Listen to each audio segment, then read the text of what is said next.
we believe that just how the teachers of the first century missed Yeshua's first coming, likewise today, the majority of teachers are missing the scriptures regarding his return. Hopefully this teaching will show how history is indeed repeating itself in this area. But before we begin to examine this topic of what many call the rapture, let's look at one verse in Isaiah chapter 1. Verse 18, "Come now, let us reason together, says Yahweh." Ask yourself the question, am I willing to reason with the scriptures, or am I wanting to debate my perspective? This is imperative that we answer this question now. Are you willing to examine the scriptures from the viewpoint that some of your existing beliefs could actually be wrong?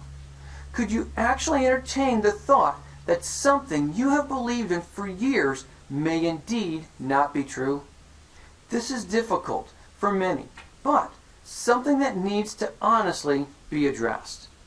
All too often when someone presents something that opposes what we believe, our first knee-jerk response is to reject it, simply because we struggle with the thought that we could actually be wrong.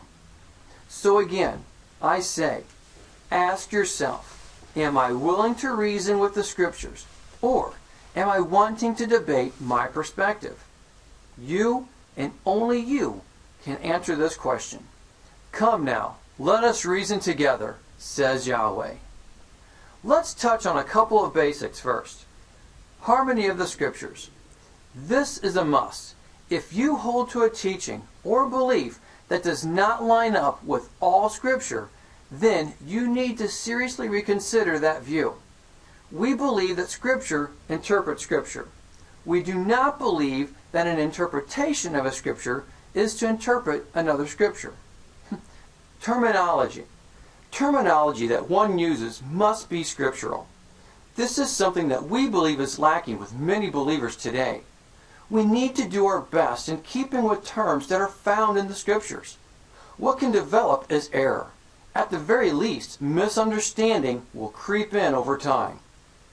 Let's face facts. The word rapture does not exist in the scriptures. Should we use it? Many would say, well, you know that it means the same thing. We understand where you're coming from. But is it in the scriptures? If we're trying to be a New Testament church, shouldn't we be using New Testament terms? Other phrases you will not see in the scriptures are church age.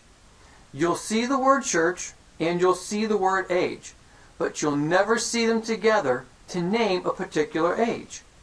Another, tribulation saints.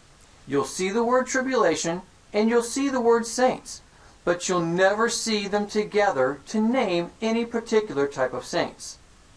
This is truly imperative that we understand the importance of this. Not using biblical terms can eventually lead to unbiblical theology.